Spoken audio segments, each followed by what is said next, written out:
स्वागत छ यहाँहरूलाई मेरो नयाँ ब्लगमा। म फेरि सेकेन्ड ब्लग लिएर आइसकेको छु। सो आज चाहिँ म बनाउन गइरहेको छु हैन, घरमै चिकन अचार बनाउँछु। पहिला सो कहिलेकाहीँ घरमै हैन चटपटे लाएर खानु, बुढोलाई यसो शीतल म घरमै बनाउँथेँ, तर यसपालि चाहिँ थुप्रो राखेँ मैले नबनाएको। मेरो छोरीहरूले पनि मम्मी आजभोलि त चिकन अचारै बनाउनु हुन्न त भनेर भनेको गरेको हुनाले मैले चाहिँ आज चाहिँ चिकन अचार बनाउँदैछु पहिला सुरुमा। त्यसपछि खाना बनाउँछु है। मैले चाहिँ एउटा होल चिकनलाई लिएर हैन यति काटिसकेँ, अब अलिकति काट्नु बाँकी छ। त्यसपछि मेरो चिकन अचारको प्रोसेस सुरु गर्छु। अनि पोक्चे साग र रायोको के अरे सुँगुरको मासु पनि पकाउन थाल्छु, किनभने आज मैले अलि यो गरेँ कि ढिलो सुरु गरेँ। खाना मात्रै बनाउनु परेको भए छिटो हुन्थ्यो, यो अचार पनि टाइम लाग्छ यो मासुहरू काटकुट गर्नु। सो त्यही भएर छिटो गर्दैछु। देख्न सक्नुहुन्छ है, मैले चाहिँ एउटा होल एक्स्ट्रा लार्ज चिकनलाई लिएर यसको हड्डीकुडी यति निस्केको छ है, एउटा डल्लै कुखुराको। सो अचारको लागि चाहिँ यति निस्केको छ मासु है। सो पुग्छ मेरो घरमा 15-20 दिन चाहिँ पुग्छ भनौँ न। अब मैले सुरु गरेँ है त यो चाहिँ मासुको लागि, यो चाहिँ अचारको लागि। सो अचारको लागि चाहिँ कराई खरिसक्यो।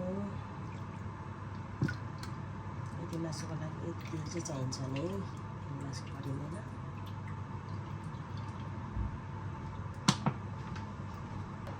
तेल चाहिँ कता जस्तो छ लगाइदिनु पऱ्यो।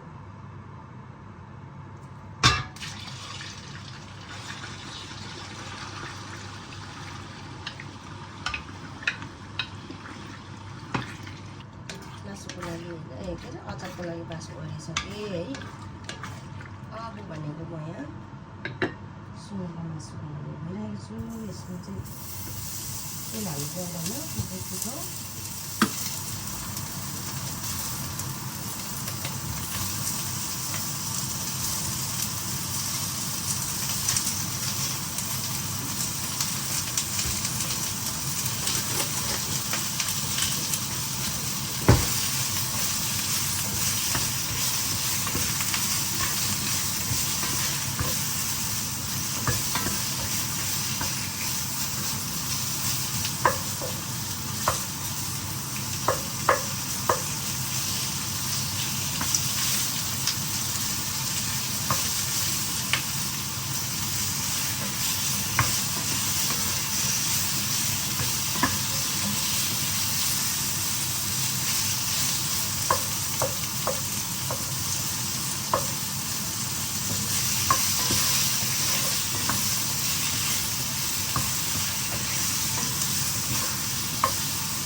मेरो अघि हामीले मेथी पनि खऱ्यो है। अब म त प्याज हाल्छु। यहाँ पानी निस्किँदैछ। पानी सुकेपछि खरिनु थालेपछि चाहिँ म मसलाहरू रेडी काट्छु। चिकन अचारमा हाल्ने मसलाहरू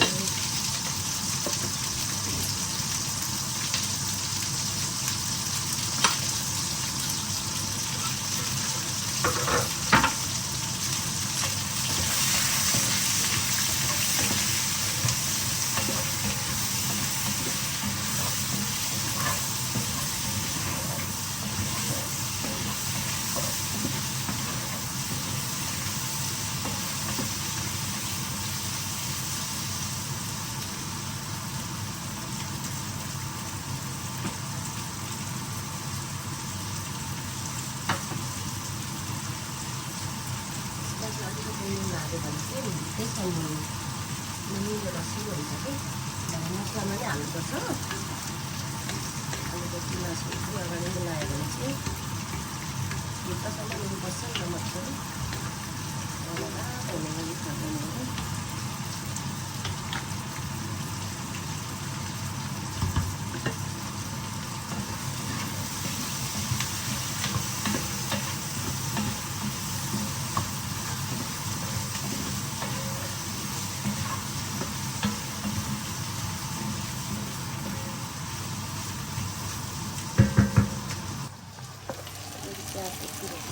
अब अर्को मासु हाल्ने बेला भयो। यस्तो पिल्छु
त्यसम्म लसुन अदुवाहरू चलाउनु पर्यो। चिकनमा पानी छोडेको छँदैछ।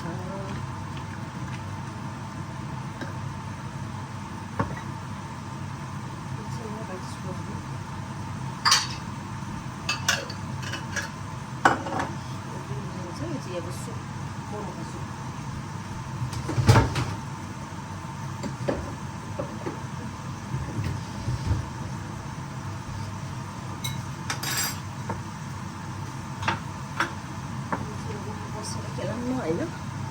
उभिएर पकाउँदा खुट्टा गल्यो कि त्यही भएर बसेर यहाँ मसला खेलाउँदैछु म चाहिँ।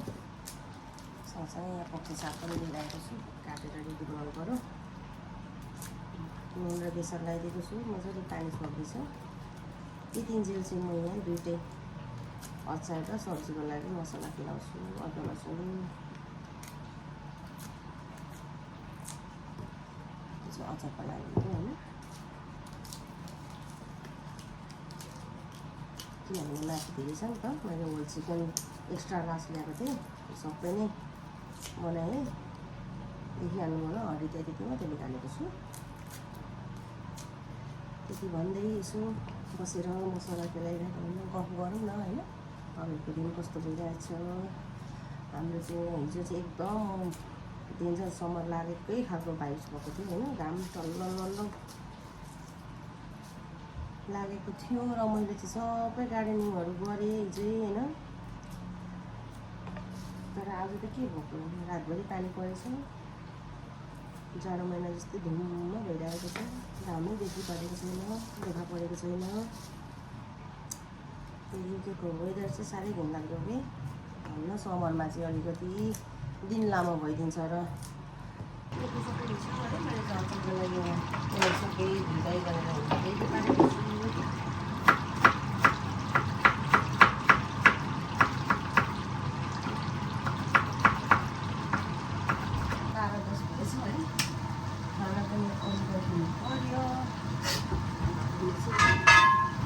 अचारको लागि मसला हल्का रोस्ट गर्नु पऱ्यो।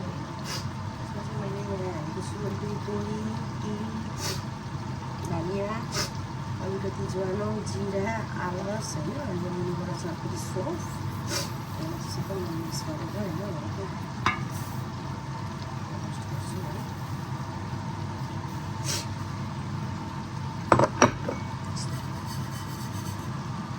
पिरोको लागि चाहिँ देख्नुहुन्छ है मेरो यो नेपाली बनाएको गरेको यतिको पिरो हाल्नु पऱ्यो है लसुन अदुवा धोएर टिका काटेको छु अलिकति काटेको छु है यो चाहिँ मासुको लागि हो मासुले हाल्नु पऱ्यो मसलाहरू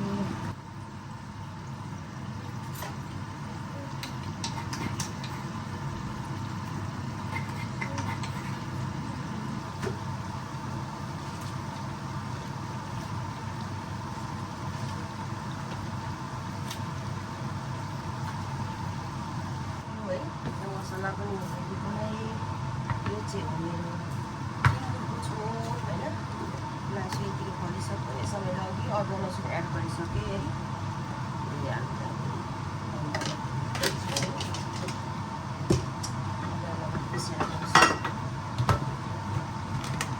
देख्न सक्नुहुन्छ है मेरो चाहिँ चिकन अचार पनि रेडी भयो है अब यो मसला हाल्नुको लागि मसलामा चाहिँ मैले अब त्यो ड्राई गरेको रोस्ट गरेको पिसेर मसालासँगै त्यहाँदेखि स्वादअनुसार मिक्स गरिरहेको छु होइन यसको लागि चाहिँ फ्लेम बन्द गरिदिनुपर्ने हुन्छ त्यसपछि यहाँ 4वटा कागती अमिलो बनाउनु चलिरहेको छु फाइनली मेरो चाहिँ चिकन अचार पनि रेडी भयो होइन अब यहाँ सेलाउनु दिन्छु एकछिन है सेलाएपछि बट्टामा हालेर अनि राख्छु कच्ची साग पनि रेडी भयो यहाँ दाल पनि रेडी भयो है खाना पनि पाक्यो अब भनेको बुढा आउँदै हुनुहुन्छ बुढा आएपछि हामी खान्छौँ बुढा पनि आइपुग्नु भयो है मान्छे एकै ठाउँमा हालेँ होइन त्यो चिकन अचार गर्नु त टेस्ट गर्नु त पिरो अमिलो कस्तो भयो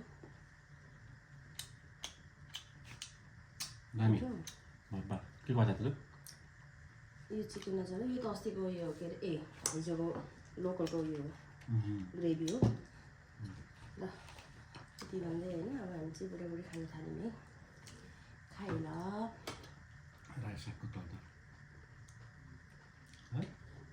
अब 1 महिना पछाडि त खानु मिल्दैन ल यति भन्दै मेरो आजको कुकिङ भ्लग कस्तो लाग्यो तपाईँहरूलाई है नयाँ हुनुहुन्छ भने साथ सपोर्ट गर्नु होला म पनि भर्खरै नयाँ हो न्यू भ्लगर हो होइन तपाईँहरूको माया र साथ सपोर्टको खाँचो छ मलाई धेरै नै माया गरिदिनु होला भन्दै बाई बाई भन्नु चाहे अब अर्को भ्लगमा भेट्ने बाछाका साथ होइन त बाई